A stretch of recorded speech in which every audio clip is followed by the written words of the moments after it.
오늘 본문 말씀을 중심으로 나를 따르라, 나를 따르라 라는 제목으로 말씀의 은혜를 함께 나누겠습니다. 요한은 21장, 이 21장의 말씀의 대부분을 예수님과 베드로의 대화를 기록하는 데 할애하고 있습니다.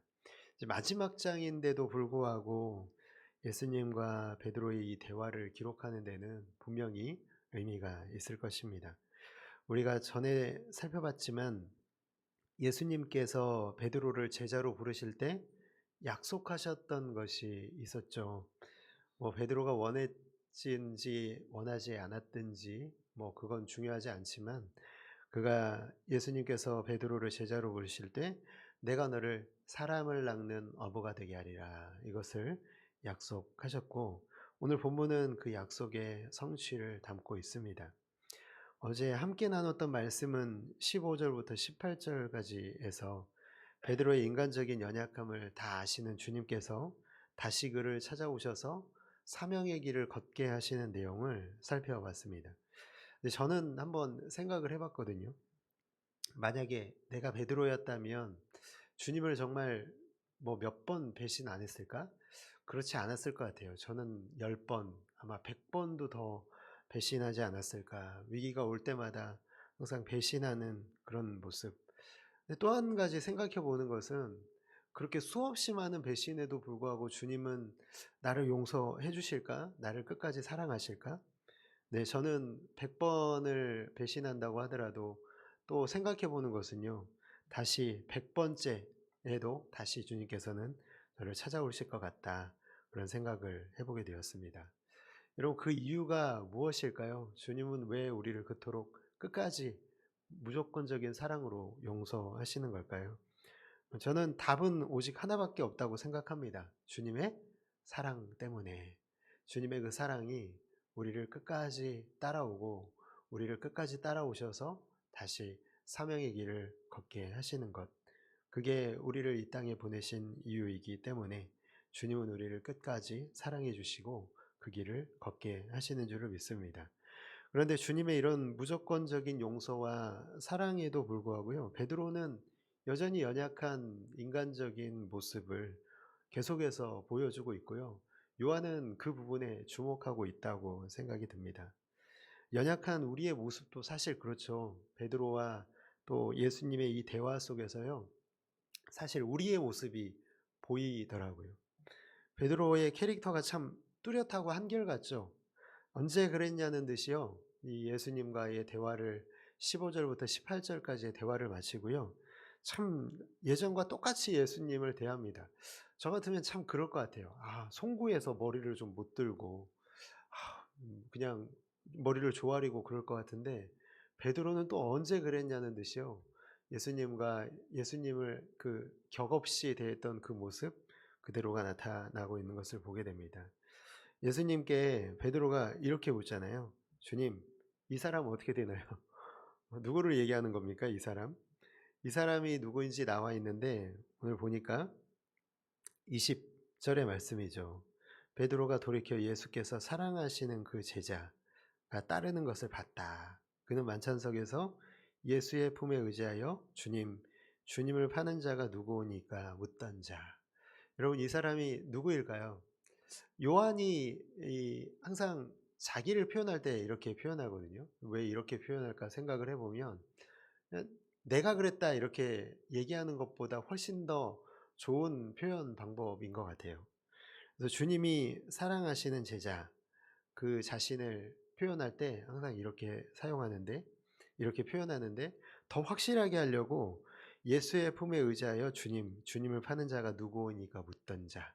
다시 한번 확실하게 도장을 찍는 것은 바로 나다. 내가 지금 이것을 받고 기록하고 있는 사람이 나다라는 것을 요한이 확실하게 알려주려고 이런 표현 방법을 쓰고 있는 것입니다. 근데 왜 이 사람이 이렇게 되냐는 것에 요한이 이렇게 되냐는 것에 대해서 베드로가 묻고 있을까? 이런 의미 아닐까요? 주님이 사랑하셨던 제자잖아요. 그러면 주님이 사랑하시는 제자의 운명은 어떻게 될까요? 이런 의미를 가지고 물어본 것이라고 생각이 듭니다. 참 저는 이 본문의 말씀을 좀 읽으면서 '아 정말 베드로다운 질문이다.' 이렇게 생각이 들었습니다. 근데 왜 베드로가 이렇게 질문을 했을까? 우리는 먼저 그의 의도를 파악하기 위해서요. 이 질문을 했던 시점을 좀 봐야 되겠습니다. 그동안 베드로가 이 자리에 오기까지 어떤 길을 걸어왔습니까? 베드로는 3년 동안 예수님을 따라다니던 제자였습니다. 근데 그의 삶의 모습을 그 걸음걸음을 가만히 보면 그가 예수님을 따라다니면서 진정으로 원했던 것은 킹메이커였죠. 예수님은 보통 분이 아니시다. 예수님은 우리가 기다리던 그 메시아 바로 그분이시다. 다윗처럼 로마 제국에서 우리를 다시 한번 해방하게 하실 분이다. 두고 봐라. 내가 예수님을 왕으로 만들겠다. 이런 생각을 가지고 있었던 것이죠. 예수님을 왕으로 만드는 것에도 관심이 있지만 사실은 인간이 그렇잖아요. 어, 내 욕심, 내 야욕, 내 야심이 먼저라는 것이죠. 그의 이런 생각은요, 복음서 곳곳에서 드러나고 있습니다. 예수님께서 고난받고 죽임당하실 것을 말씀하셨을 때, 그 십자가를 언급하실 때요, 자신의 생각과 다른 길을 가려고 하시는 예수님께 호통을 치지 않습니까? 주님, 그러실 수 없습니다. 그렇게 되지 않도록 제가 그렇게 두지 않겠습니다. 예수님의 체포를 막기 위해서 칼을 빼들고 대제사장의 종 말고의 귀를 자른 베드로 아닙니까? 누가복음 9장에 보면은 제자들 중에서 누가 크냐 이 다툼의 중심에 베드로가 있지 않았습니까? 결국 자신의 의도대로 예수님이 왕이 되기는커녕 십자가에서 죽으셨을 때요. 그는 어떤 모습으로 변했습니까? 그의 욕심은 실망으로 변했고 예수님을 3번 부인하고 그를 모른다는 것을 확실하게 하기 위해서 예수님을 저주하기까지 하는 베드로의 모습을 보면요. 그가 진정으로 그의 삶을 이 3년 동안 예수님을 따라다니면서 원했던 것은 킹메이커 그리고 거기에 실망한 한 사람, 연약한 모습이 나타나 있습니다. 베드로는 예수님이 정말 왕이 되실 때에만 의미 있는 존재로서 그에게 다가왔고요. 그 이후에 예수님은요, 그저 한때 좋아했고 따랐던 선한 사람, 그런 사람에 대한 그저 의리일 뿐인 그런 모습, 그의 마음의 상태가 복음서에는 나타나 있습니다. 그런데 앞서 우리가 살펴봤던 것처럼요, 예수님이 베드로를 찾아오시고 나를 따르라고 하시잖아요. 근데 베드로에게 19절의 말씀이 어떻게 다가왔을까요? 이 말씀을 하심은 베드로가 어떠한 죽음으로 하나님께 영광 돌릴 것을 가리키심이러라. 이 말씀을 하시고 베드로에게 이르시되 나를 따르라 하시니. 그러니까 19절의 말씀은요, 요한의 해석이죠.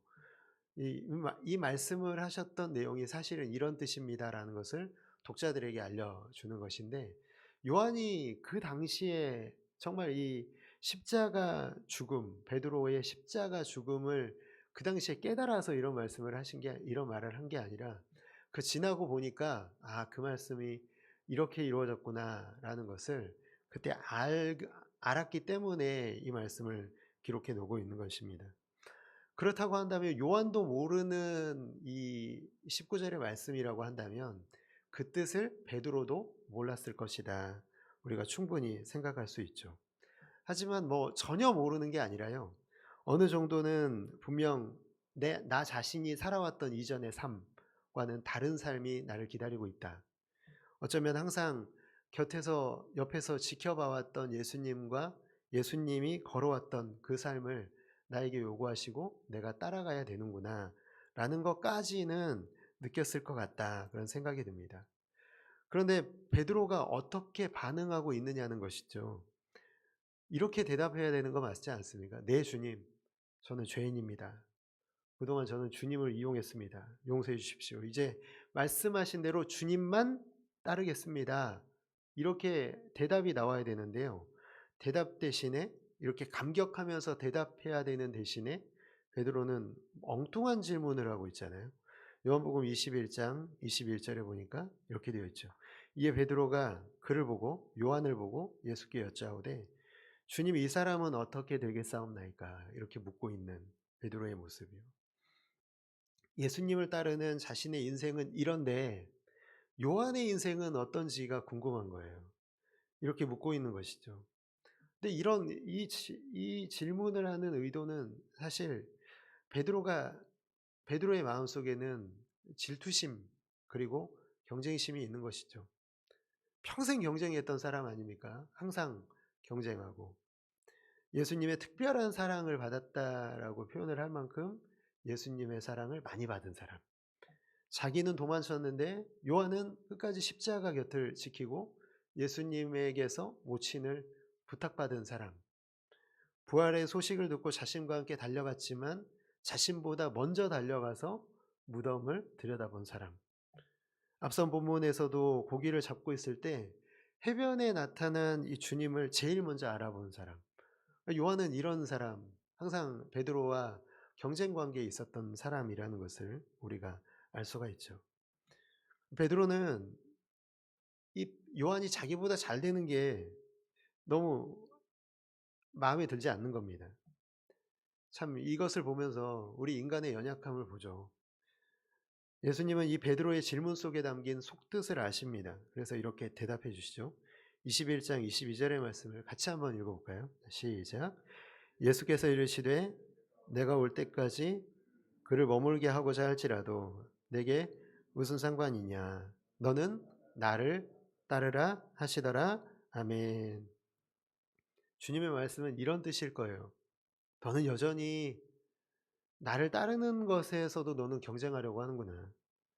요한은 요한의 길이 따로 있는데 너는 왜 요한과 함께 경쟁하면서 달리려고 하느냐. 비교하지 말고 경쟁하지 말고 너의 시선을 요한에게 두는 것이 아니라 따라야 될 나에게 너의 시선을 두고 나만 따라오라.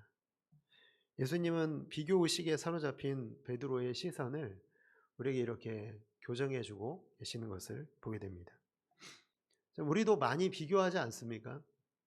우리의 신앙을 비교하고 그리고 우리가 신앙생활하면서 복 받는 것에 대해서도 많이 비교하잖아요.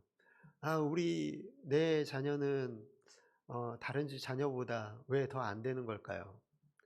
왜 저는 승진해서 매번 떨어지고 왜 저 사람은 늘 승진하고 승승장구하나요? 왜 선하게 살아도 악인들이 득세하는 걸 가만히 보고 계시나요? 왜 다른 사람은 인생에서 성공하는데 왜 제 인생은 실패하는 것처럼 보일까요? 늘 우리가 한 번쯤은 우리가 인생을 살아오면서 여러 번 던졌을 법한 질문 아니겠습니까? 여러분들은 이곳에 계신 우리 성도님들은 그 답을 분명히 찾으셨을 거라 믿습니다. 그러나 분명히 답을 찾았음에도 불구하고 우리는 또 연약해서요. 어, 답을 찾았음에도 또 비교하죠. 다른 사람과 비교하고 왜 내 처지는 이렇지? 왜 저 사람은 잘 되고 나는 안 되는 것 같지? 왜 나는 복 못 받은 것 같지? 이런 비교를 주변에서 항상 하게 됩니다. 여전히 우리가 다른 사람들과 비교하고 살아가고 있는 연약한 모습이 우리에게 있다면 오늘 주님께서 나에게 하시는 말씀으로 오늘 이 말씀을 다시 한번 들었으면 좋겠습니다. 그게 무슨 상관이냐? 너는 나를 따르라. 사랑하는 성도 여러분, 주님이 말씀하십니다. 아무 상관없다. 너는 나만 따라와라. 이 말씀이 오늘 우리에게 하시는 말씀인 줄을 믿습니다. 우리는 서로 경쟁하는 존재로 이 땅에 보내진 게 아니라요. 우리는 서로 함께 지어져 가는 존재로 우리는 부름받았습니다. 각자의 삶의 자리가 있고요. 주님 주시는 복은 형태는 다르지만 우리 모두에게 이미 주고 계시다는 것, 우리는 그것을 믿어야 되겠습니다. 지금 내가 있는 그 자리가 주님이 복 주시는 자리고 지금 우리에게 주시는 그 복이 내가 누려야 될 복입니다. 그 복을 비교하면 뺏기게 되는 것이고요. 누리지 못하게 되는 것이죠. 우리 한 사람 한 사람이 이렇게 생각해 봤으면 좋겠습니다. 각자의 트랙에 서 있습니다. 옆이 안 보이는 거예요. 이 사람 각자의 트랙에 서 있기 때문에 함께 달리는 게 아니라 우리는 누구와만 달리냐면 주님과 함께 달립니다. 주님은 우리 앞에 가시고 우리는 주님의 뒤를 따라가는 경주, 다름박질을 하는 것이죠. 경쟁자가 있기 때문에 앞서거니 뒤서거니 할 필요도 없고요. 그저 주님과 나만, 우리만 함께 달리는 그 길이라는 것을 꼭 기억하시기를 주님의 이름으로 축복합니다.